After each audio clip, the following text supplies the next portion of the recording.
Welcome to Speak Forward English, where we help you master the language with confidence. Hey, Jerry, how's it going today? Sophia, hey, I'm doing great, thanks. How about you? I'm doing wonderful. Thank you so much for asking.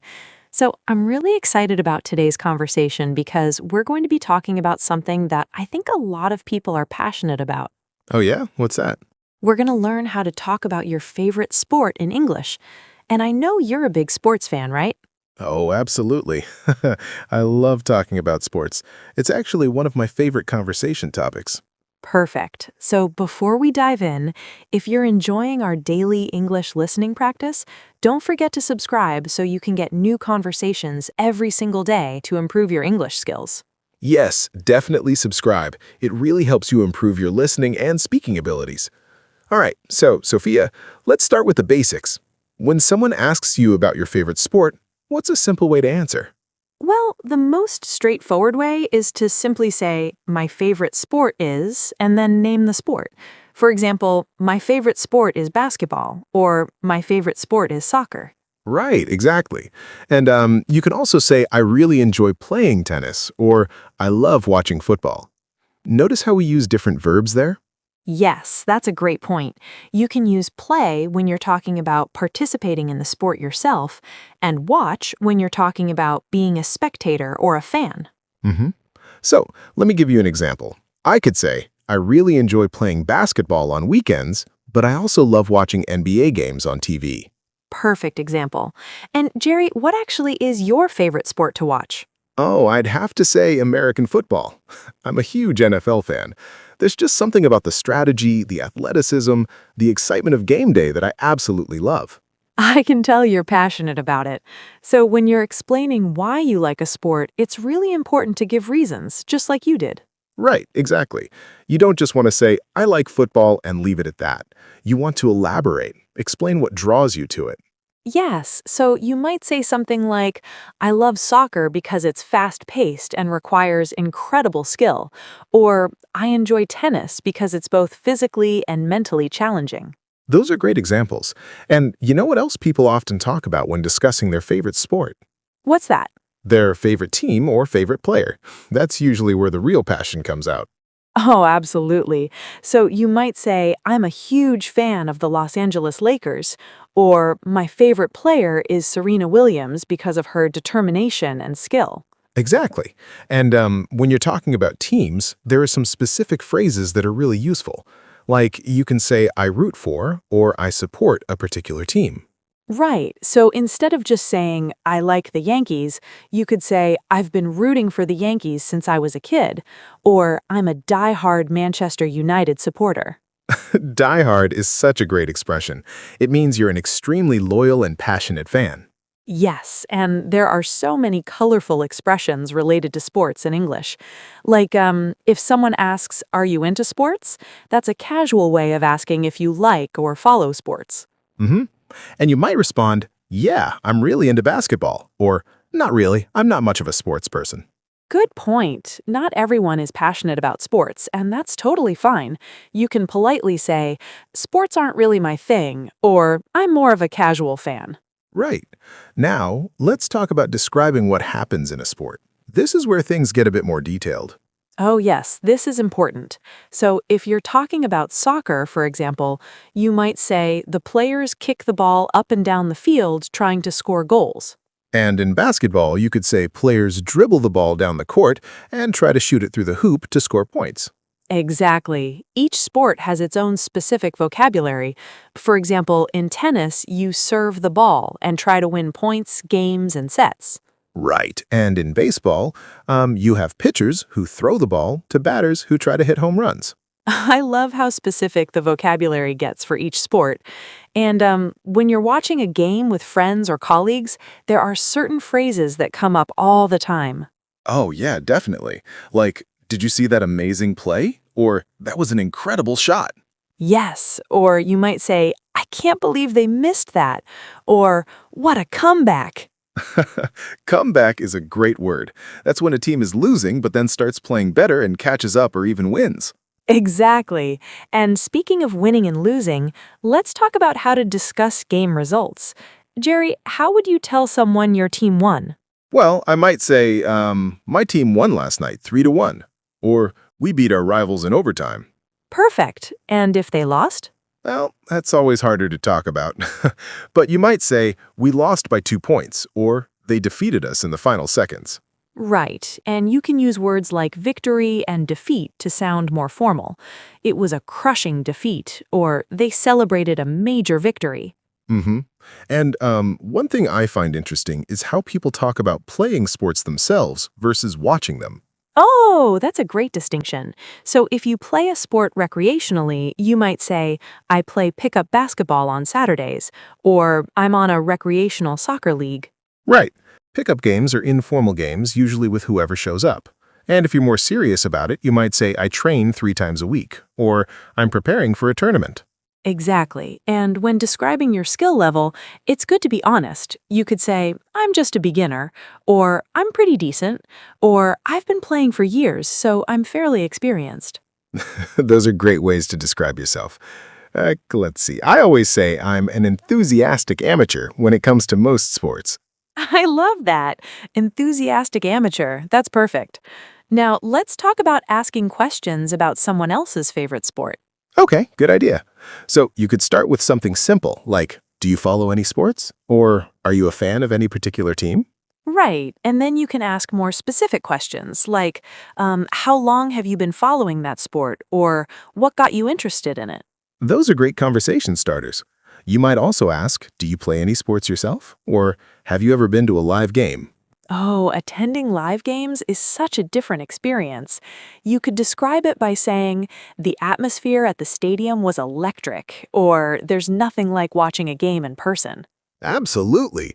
The energy, the crowd, the excitement, it's just incredible. I remember going to my first football game and I was just blown away.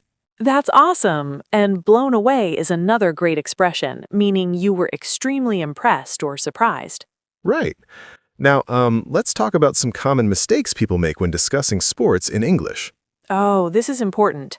One common mistake is mixing up play and do. For most team sports and ball sports, we use play. Right. So we say play football, play basketball, play tennis.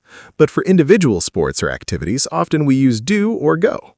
Exactly, like do yoga, do karate, or go swimming, go running, go skiing. Yeah, English can be tricky that way. There's not always a clear rule, so sometimes you just have to learn which verb goes with which sport. That's true. Another mistake is with the word match versus game. In American English, we usually say game for most sports. Right, like football game or basketball game. But in British English, they often say match, especially for sports like soccer, or, as they call it, football. Good point. And speaking of differences, there are some sports that have completely different names in American and British English. Oh yeah, like what Americans call soccer, the British call football. And what Americans call football, the British might call American football. Exactly. It can get confusing, but the important thing is to be clear about what you're referring to. Absolutely. Now, let's talk about some idioms that come from sports but are used in everyday conversation. Oh, this is one of my favorite topics. There are so many sports idioms in English. Like, hit a home run means to do something really successfully. Right.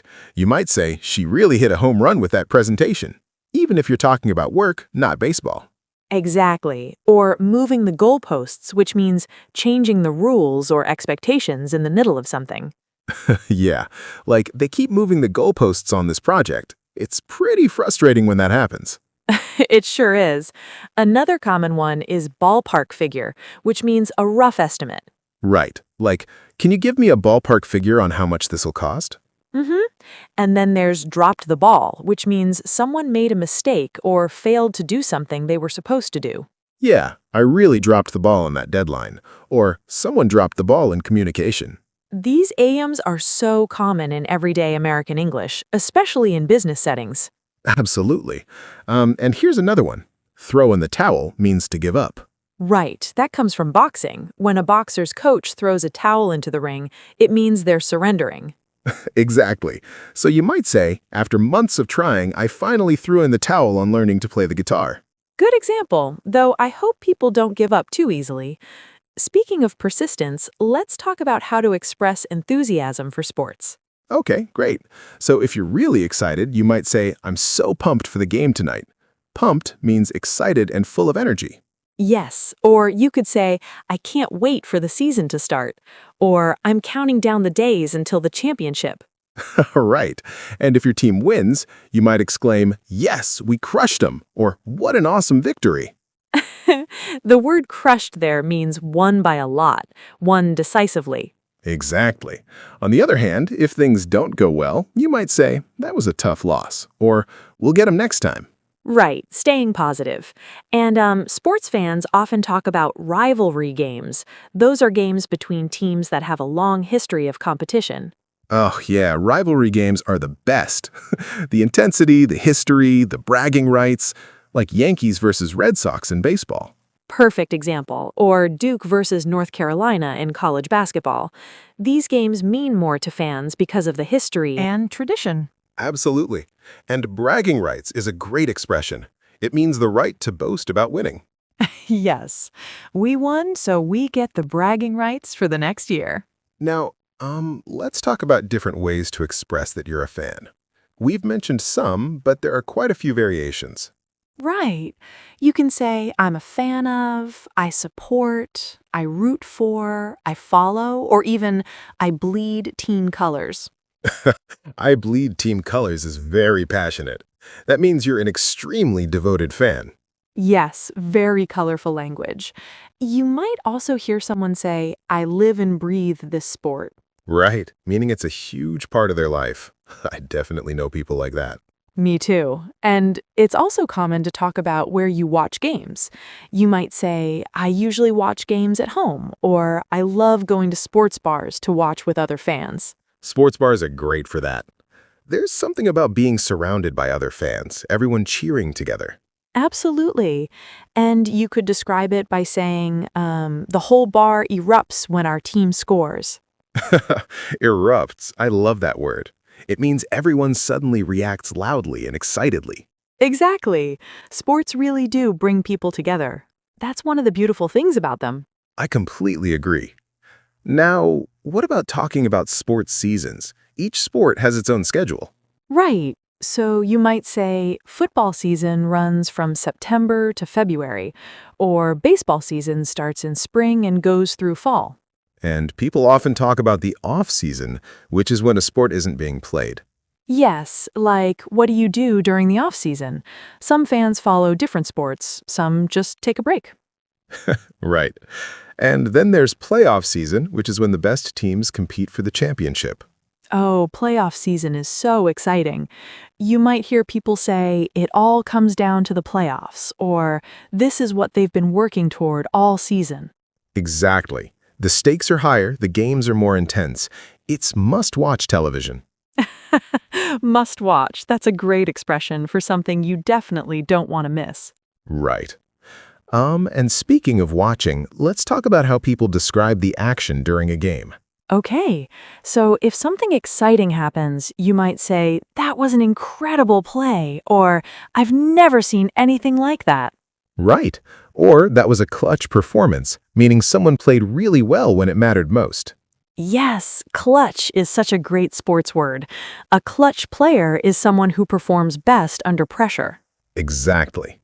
You might also describe someone as being in the zone, which means they're playing exceptionally well, like everything is coming naturally to them. Oh, I love that expression. He was totally in the zone today. It's like they can't miss. Right. And on the flip side, if someone's not playing well, you might say they're having an off day. That's a nice, polite way to say it. Much better than saying they're playing terribly. Exactly. Always good to be diplomatic, especially if you're talking about your own team's players.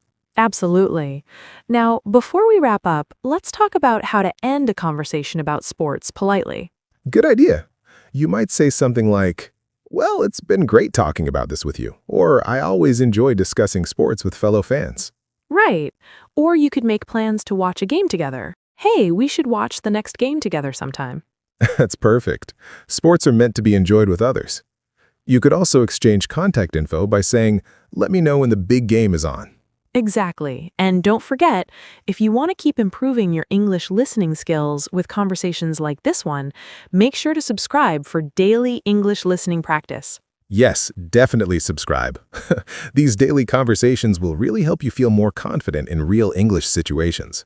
Well, Jerry, this has been such a fun conversation. I feel like we covered so much about talking about sports in English. We really did, Sophia, from basic vocabulary to idioms to how to express your passion. Thanks so much for this engaging discussion.